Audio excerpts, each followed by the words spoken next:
All right. Welcome everyone. The English-speaking crew, good evening or good afternoon or good morning, whatever part of the world you happen to be in. Hope that you are well. And it's a pleasure to see you all here. Folks who are here in person, folks who are online. As I was saying a moment ago, there is some Spanish interpretation happening, simultaneous Spanish interpretation, and I don't see anybody who might select that, but just so that you know, in case you decide you want to hone your Spanish skills, you could always hop in there and listen to Claudia. Beautiful. So this is Tuesday, and this program is called the Tuesday Tune-In. And so as usual for the Tuesday Tune-In program, then I'll offer about half an hour or so of guided meditation. And then we'll transition directly into the Dhamma talk. And then there will be time at the end, maybe, we'll see how long the talk goes, but maybe half an hour or so for questions, comments, reflections on the talk, on the meditation, on whatever is up for you. And with that, I think that we're going to do a bit of a meditation. We're going to do maybe we'll do 4 foundations of mindfulness. We'll see if we get to all 4 foundations, maybe 3 foundations of mindfulness, depending on how we go. And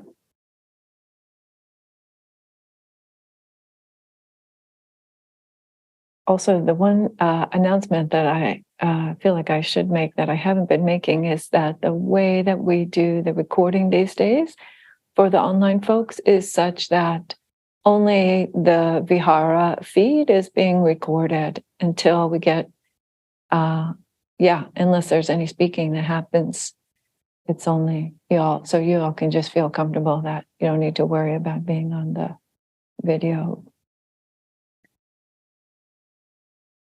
All right, so beginning to establish your meditation posture. I like to begin with just a bit of movement, maybe moving the head or rocking the body. Loosening up any tension or any tendency to lean toward one direction or another. Just letting the body find its comfortable, upright posture.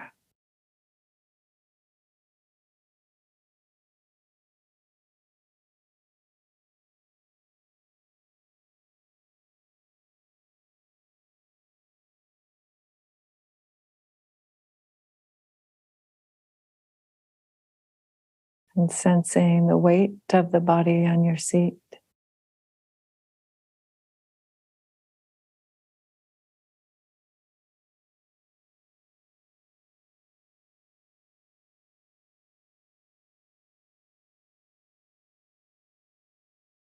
Releasing the belly.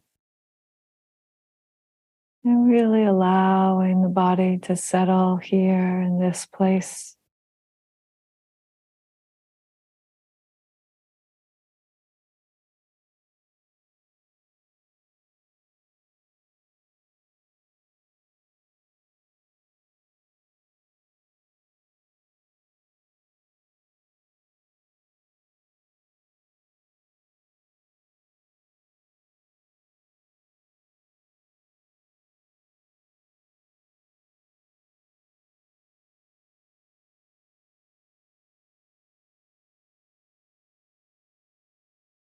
Moving the attention upward and perhaps relaxing the muscles around the ribs and the chest to allow plenty of room for the breath to breathe the body naturally.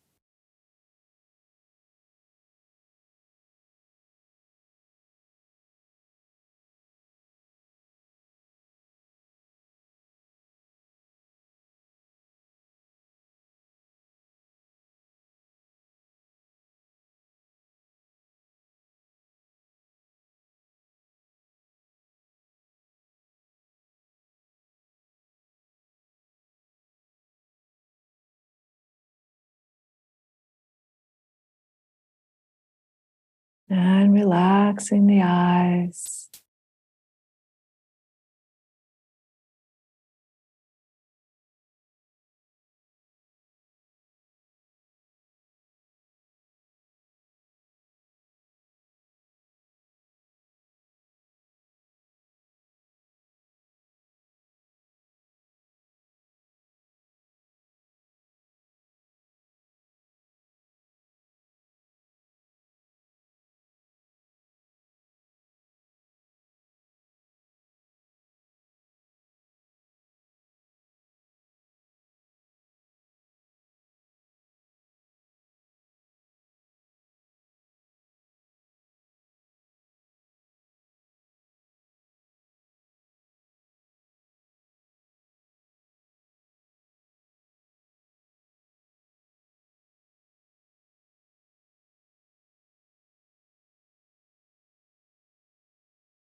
And turning the attention to the sensations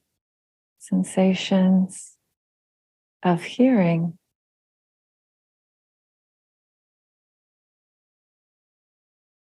Just allowing the sound to reach awareness.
Staying curious about the sensations of sound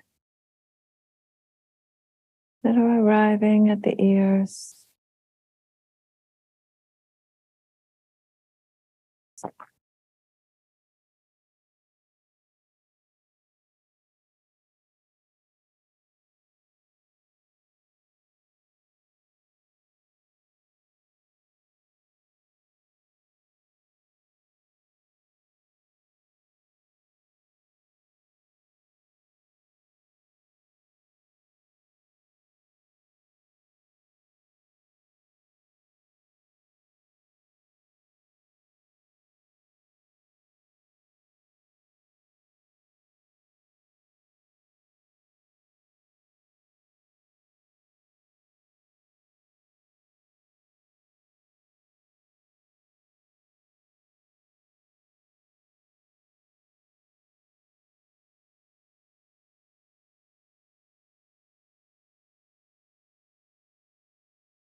Perhaps noticing the changes of sound from moment to moment.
as the mind becomes attuned to the sensations of sound, then noticing the feeling tones of sounds, just observing whether the sound is pleasant or unpleasant or more neutral.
And now, still observing sound, the sensations of sound, and perhaps noticing whether there's any grasping at sound happening. Is there wanting more?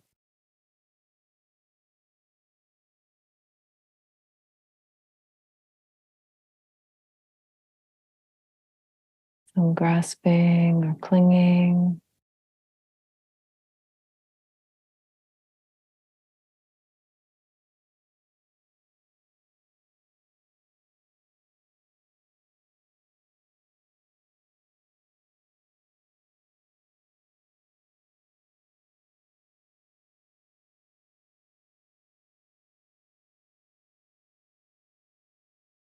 Still just observing whether it's present or not.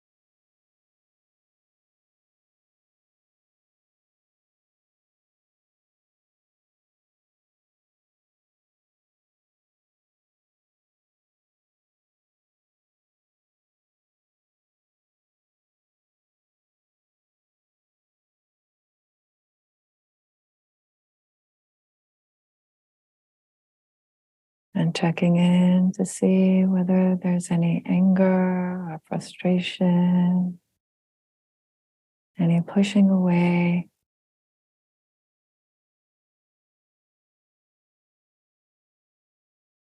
Of sound.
And in these last few moments of the meditation,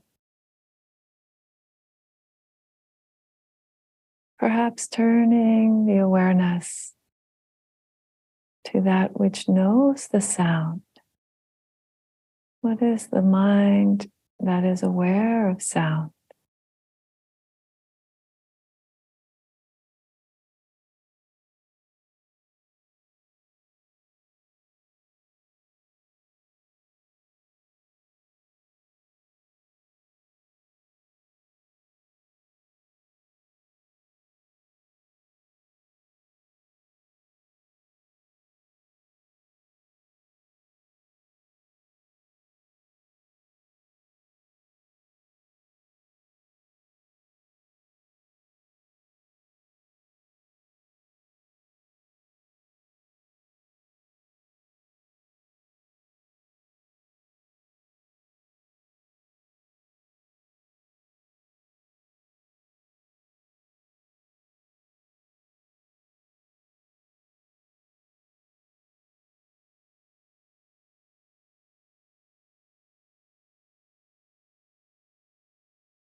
That brings us to the end of our meditation this evening.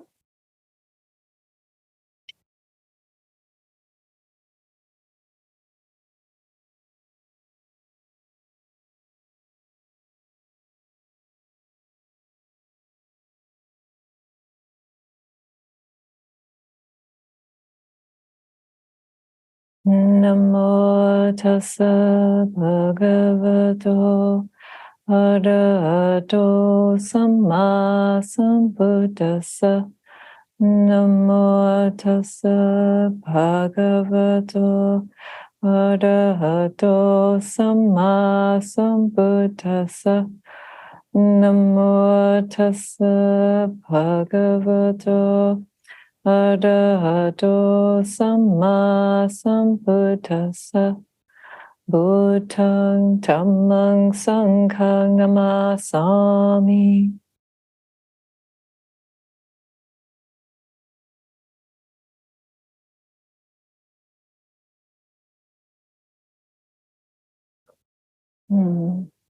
So tonight I want to talk about the gradual part of the path, the gradual aspect of the path.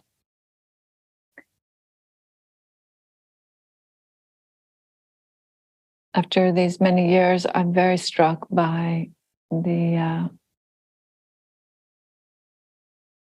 fact that it is a gradual path, and beautiful shades of meaning that can come up at various points on the path.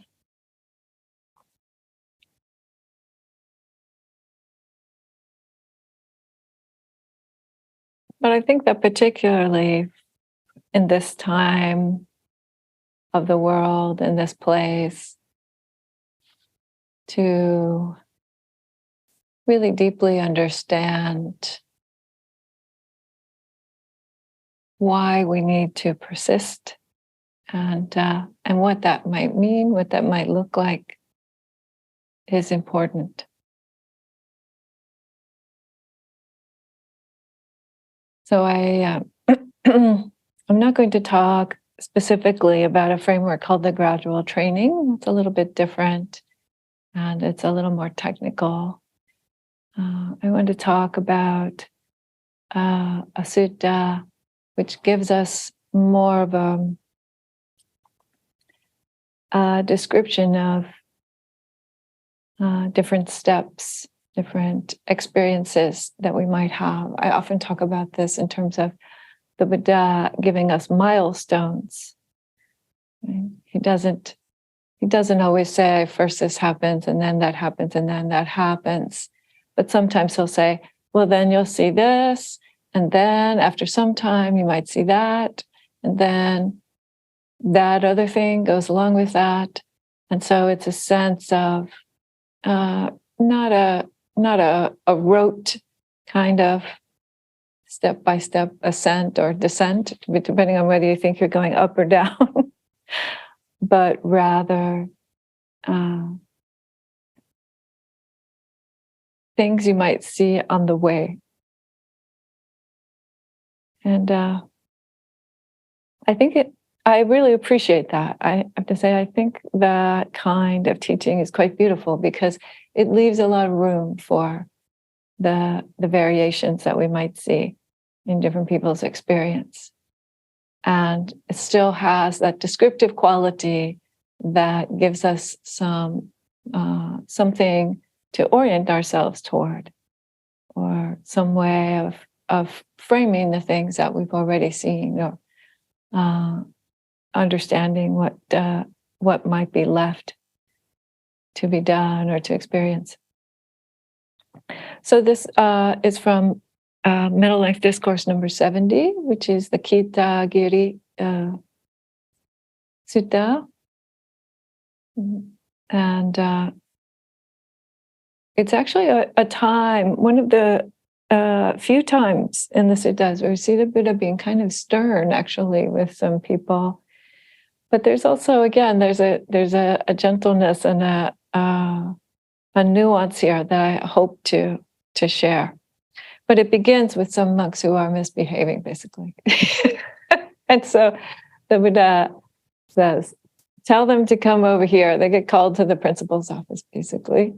And then he says some things to them. And I'm not going to go into the whole length of the sutta or try to even cover all of it. I just want to take a very specific piece that is toward the end, in which he says, I do not say, the Buddha himself says, I do not say that enlightenment comes all of a sudden.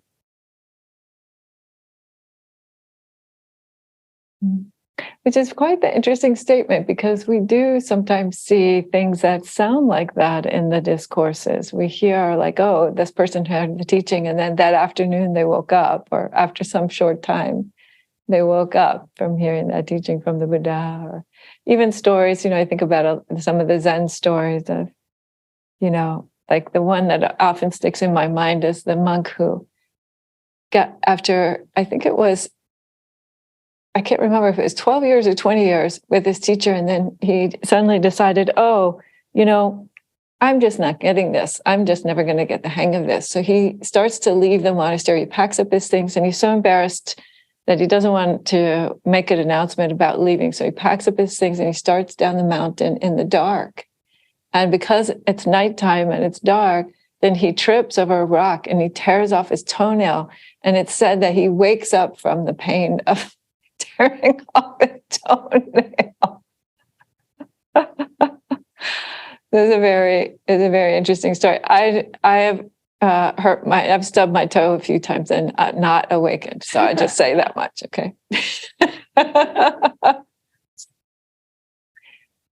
But in any event, this so the Buddha is giving this teaching, and he starts out by saying, "Hey, it's not going to happen all of a sudden." But then he gives this description of how he thinks it does happen. And now again, we see numerous sort of lists like this. People sometimes refer to them as lists. But I hope to tease something out here with you. So this particular group of experiences, maybe that's one good way to frame it, begins with faith, or the other word that goes there is resolve. One is resolved on the teaching or on exploring the teaching even. So it's a beginning that says, okay, you have to take that first step of believing that there's something or somebody that could help you, that would be new information that would lead to a way of experiencing your life that's completely different. You have to have at least some glimmer of an idea that that's possible, or that there's someone that you could even talk to about such a thing. That's the kind of faith that is expected here at the beginning, or this kind of resolve. And so the second step is then you approach a teacher. I'm not fishing for students. This is about me. This is about then you approach a teacher. And why? Because that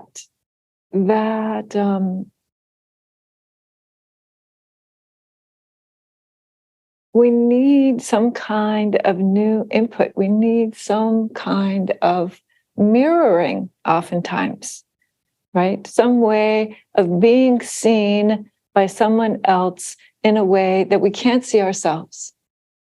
That's one way to think about what the role of the teacher in this, especially at that beginning part.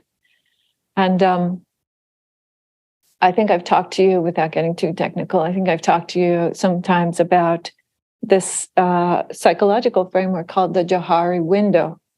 Yeah? Do you not this side? Yes, I got it. So the Johari window is a 4 squares, that's why it's supposed to look like a window, right? 4 squares. And one side are the things that you know about yourself, things that are known to you or not known to you about yourself. That's one axis, if you will. And the other axis is things that are known externally by the public, other people, about you. So things that are known or not known by other people. And so the things that you know that you tell other people about, that's kind of your public self. And the things that you know that you don't tell other people about, right? That's your private self. But then there's this window, which is things that you don't know about yourself, but that others can see in you. And so that is one of the functions, actually, of both the teacher and the Sangha as a whole, the spiritual friendship, that we can see each other in ways that might be interesting, that might be news, that might be revealing something that we don't quite yet know about ourselves. So there's this step of approaching a teacher, and of course, it also has to do with someone who has experienced parts of the path that you haven't experienced yet either. So that's also why the faith comes into it, that you have some modicum, at least a tiny bit of belief that this person or persons that you can approach might have experienced something that would be helpful to you, that would be different than what you've seen in your own life. That they might have something that's relatable to your own experience. So then it says you approach a teacher, you pay respect. It's a very interesting step. I think maybe one of the hardest ones for people. I can remember when I was giving meditation instruction many, many, many years ago at San Francisco Zen Center, I gave meditation instruction for the newcomers. And the most often asked question was not about the posture or about what to do or what to think about or the breath. It was whether you had to do the bowing or not. And it was very telling to me. It was like, oh, really? So that's the thing that you're worried about, whether you have to bow to somebody. And in Japanese Buddhism, that was in Zen, Japanese Zen, there's a lot of bowing. I give you that. Okay. Yes. And there's like whole full to the ground prostrations and standing bows and all kinds of things. And but nonetheless, I always found that kind of an interesting issue for folks, this idea that we would have a respectful encounter with someone. It kind of goes, in some ways, I think in American culture especially, it kind of goes against this whole, like, we shouldn't be too formal, or like, there are some cultures that are much, much more formal, and like there are a lot of emphasis on manners and things like that. I would say that's true for some folks, some American folks, but not so many. And there are other folks here with other cultural experiences, so we could share about that. That would be an interesting thing to share about, the issue of respect of someone that you might have an encounter with, someone you might see as a teacher. But then this next step, which is, I wanted to say, one of the most interesting ones, and it is translated by Bhante Sujato. I like to use his translations on Dharma on suttacentral.net.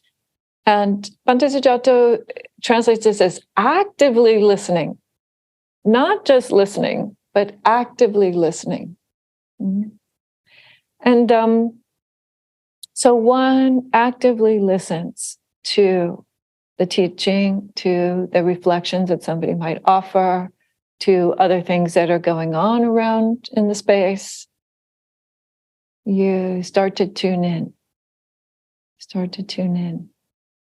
And for me, this is an important aspect because it represents a certain a kind of receptivity.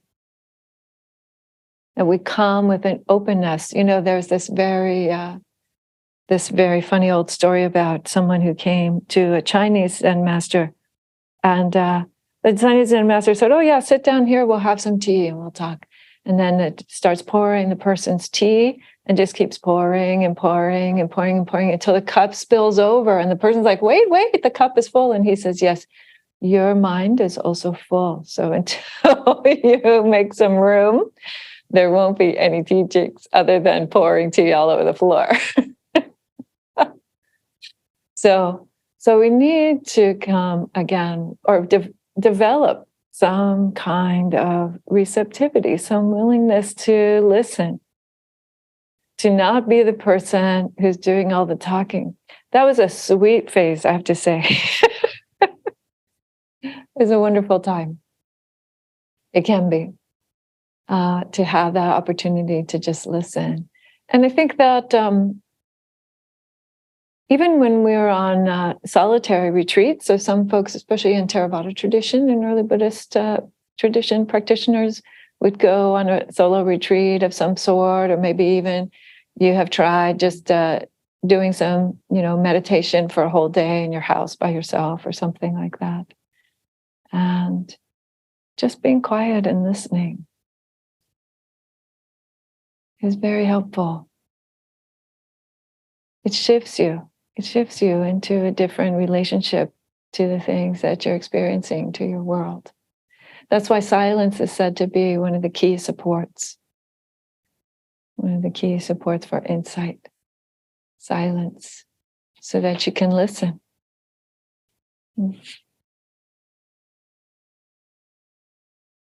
Listen to yourself, listen to others, listen to the environment.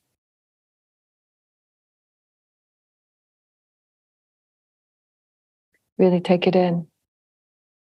And then there is this next step of hearing the teachings. So now this one, it was funny because you think, okay, well, if you're listening, then you're going to hear the teaching. So why is that another step? Why is that a different step that the Buddha specifically calls out? Mm-hmm. So, first of all, our intention for listening is sometimes not so steady, right? We have to learn to be able to listen all the way through. We can get distracted internally or externally by various things. So even if we have the intention to listen, we might miss some things or something. Oftentimes I would say, maybe you've experienced this, that when you hear a new teaching or you hear something expressed in a way that's new to you, you might not even catch it, even though you're trying to listen, you're there, you're kind of following the thread of it. And yet you're kind of like, wait, what did they say? What happened? Right? And then they get to the next part where they're saying, oh, and because of that, then this. And I'm going, oh, shoot, miss that prior part because of what? So I can, or like, one of the things that was very common was at Zen Center, we would go and we'd have lunch after the Saturday Dharma talk, or actually after the question and answer after the Saturday Dharma talk, then the next thing is lunch. And folks would be sitting around the lunch table going, and I would say, what did you think about the talk? They're like, I can't remember the talk. I'm not sure what they said. I thought it was a good talk, but I'm not sure what they said. So hearing the teachings is actually something that requires some effort, and that isn't necessarily going to happen just because you have the intention to listen. And I would add, and maybe you all have had this experience as well, of you can have heard a teaching, you can have listened to a teaching. Let me say that again.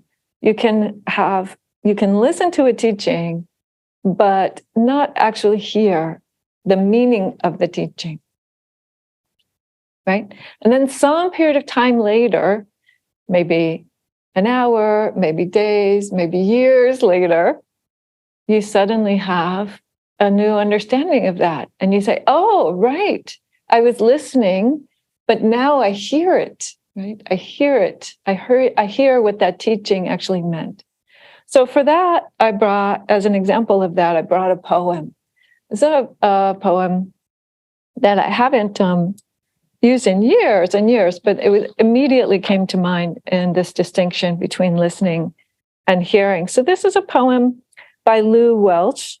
And some of you may know that Lew Welch was part of a group of people known as the Beat Poets back in the 60s in California. Gary Snyder and Philip Whalen and folks like that, who were actually buzzing around San Francisco Zen Center and Suzuki Roshi at that time, among other different Buddhist and other spiritual paths.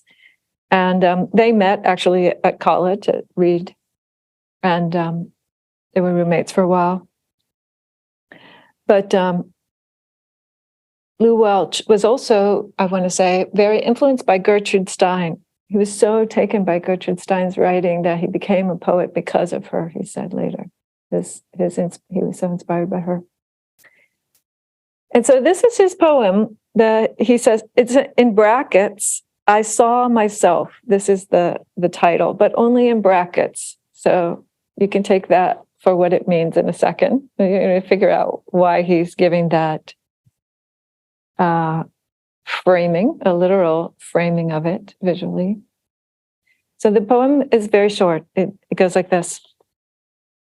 I saw myself, a ring of bone, in the clear stream of all of it, and vowed always to be open to it, that all of it might flow through. And then heard, quote, ring of bone, unquote, where ring is what a bell does. So this first part, he says, I saw myself a ring of bone. And I think of like the spine, like literally the spine, right? And but also just this relationship to the body. I saw myself, this this embodied thing made up of bones in the clear stream, in the flow, in the clear stream of all of it, the flow of all things. I saw this body in the flow of all things. And I vowed, I made a promise. He doesn't say to whom or what, he just vowed always to be open to it so that all of it might flow through. Yes, that he would be open, this kind of, again, this attitude of listening, of receptivity to the flow of the life of his life in a very embodied way, apparently. Right? And then he heard what? Ring of bone, and where ring is like ring, that we have this body resonates like a bell with all things, with the flow of reality. It is moved, it is enacted, it is vibrated in a way. Yes, moved, resonant with the flow of reality. So he heard the difference, right? Between this feeling of a thing that is just kind of bobbing around in the flow of things, this body, and the things flowing through or not flowing through, and had what in the Pali is called kayena pusitva. I often bring up this phrase. Kayena pusitva means having touched it with the body. It's one of the ways that the Buddha describes these moments of very profound insight. The way colloquially we might talk about it in English is like knowing it in your bones, or a kind of visceral experience. So he heard the ring, the bones actually resonating with the truth of the flow of this thing as the flow of all things. Yeah? So there's that shift between just the listening, which happened at the beginning, and the actual hearing. And that hearing opened him up to a different understanding of that one word ring. Yeah? So that he could use it in a different way. He could think about his experience or express his experience in a different way. So we listen, and then we actually hear the teachings. We hear the teachings in some way that is resonant. And because of that resonance, then we remember. We remember the teachings, and we're able to reflect on them, to contemplate them because of being able to remember them and reflect on them. Right? We continue, the more we reflect, the more we remember, and the more we remember, then the more opportunity we have to reflect and to contemplate them. So those two steps go very closely together. And then perhaps the hardest part, which is acceptance. Acceptance after consideration, the Buddha says. So after you've considered things, after you have thought about it, you might come to a place of acceptance. And the word that is being translated there as acceptance is khanti, Khanti, khanti in Pali, which also means patience. So you have a patient acceptance after having considered, after having contemplated these teachings and how they resonate with you, why they resonate with you. What does that mean? And here I see again this deep compassion of the Buddha. So the Buddha is telling us about this nuanced experience of going from, hey, maybe this thing could be helpful, to let me talk to that person, to yes, I'm ready to be respectful and to be receptive and to listen, to having that resonate with you somehow, or having that really touch you in some way. And then after getting to know it a bit and reflecting on it, then this consideration. Okay, well then what? Am I willing to accept that as a true description of how things work? Mm. And that can take some time. I think it's beautiful. It's very compassionate of the Buddha to say, right, even if it touches you, even if you learn it, even if you remember it, even if you think about it, it may take some time between the point of being able to remember the teachings, know the teachings, even to have them touch you or move you in some way. It may take some time to really be able to accept them. Mm. I know that this was true for me. There have been times in my practice life where I was aware that I knew some teaching to be true, for example, like the precepts, and yet still I wasn't quite ready to really say that this is a more general truth and that I'm ready to accept that as a way of guiding my life, as a refuge, really. So this step is for me is very closely related, or talking about the point at which we might be ready to start to take refuge in the Dhamma, start to take refuge in the Buddha, the Dhamma, and the Sangha, actually, all three parts of the Triple Gem. So one simple way to understand this refuge is relating to the Triple Gem as a place of sanity, as a touchstone, as a place for guidance, for really something which nourishes us, which makes sense.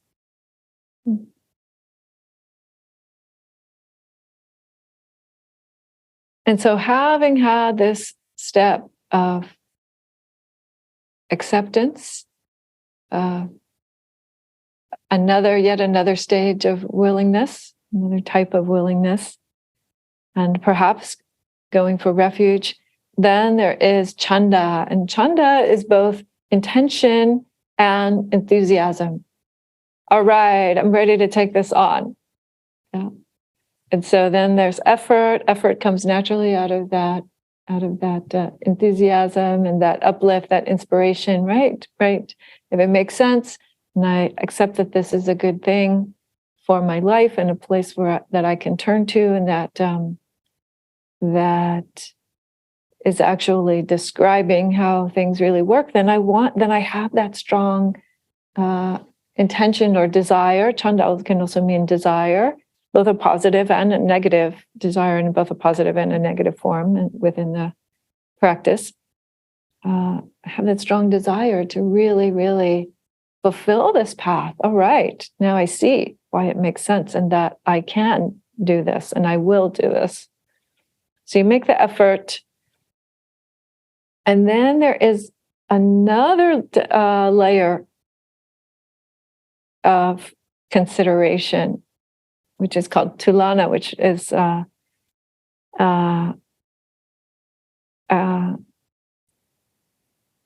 form of investigation that is insightful. You could say it's an insightful form of investigation. And the Bhikkhu Bodhi talks about it as investigation with insight into the nature of things or the principles of things.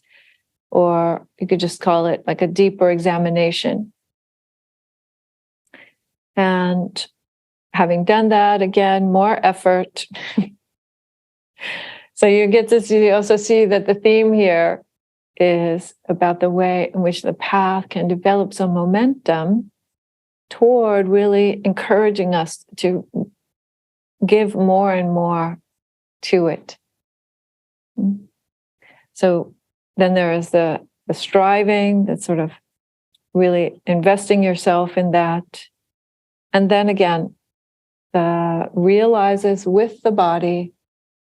This is where the fruit of the path comes. Realizes with the body the parama satcha, the highest truths. The highest truths. And why is it possible to realize that with the body, or to have touched it, to be moved in that way? Because this body and this mind are demonstrating those principles. They are here because of those very principles that we are waking up to.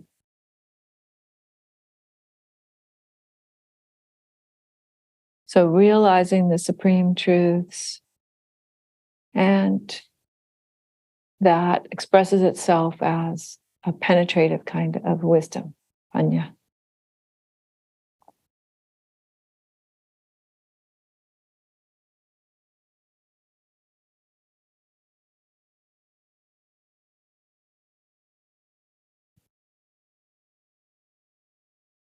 It's a very thoughtful way of, again, pointing out different aspects of the experience of being on the path. And it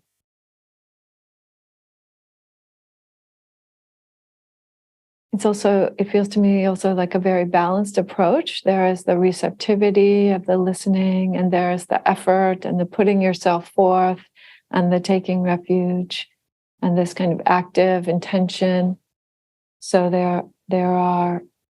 there's a building up of the balance which is necessary for the path to bring its fruits.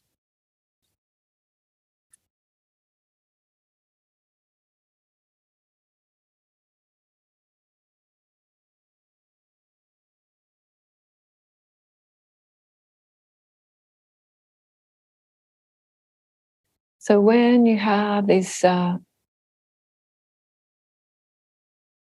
this question, perhaps, about how to go forward, or whether to go forward, or is this even working? I think about, for example, the Buddha on the night of his awakening having dreams about dancing girls. I was like, right? This is Mara approaches him with his daughters dancing to tempt him off of the seat of awakening, which of course didn't work. But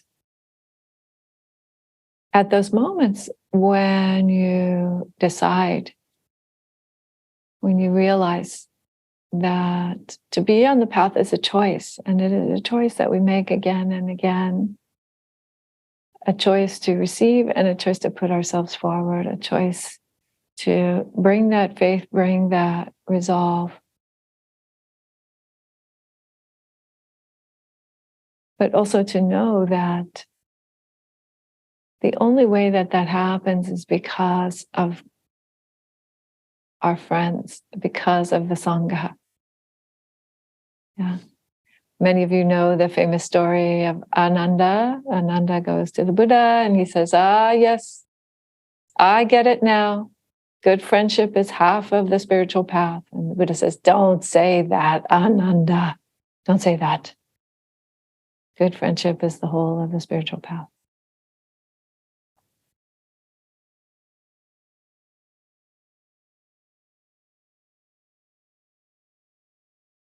So be willing to come and listen and hear and make the effort in that context of being in relationship, in that context of bringing a balanced way. And that will carry you for a very, very long time. That will carry you on the path all the way until the end. Because the alternative, the kind of heroic idea of the path, is not sustainable. I wanted to say that. You sometimes hear that, especially it can sound like that when we have certain teachings about, really, making a determination, and I'm not going to get up until my bones dry up or my blood dries up, or whatever is the statement there. But it's not that kind of a thing. It's not that way. Even the Buddha himself had companions on the path. So it's not a hero's journey. It's actually an opportunity.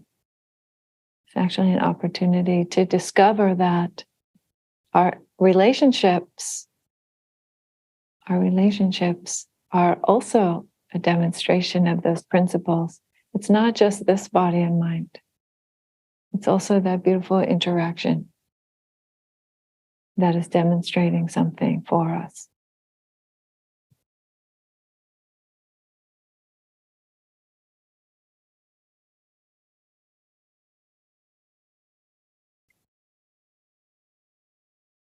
So I wish you a fruitful Dhamma journey, whatever form that takes, and much friendship. Thank you.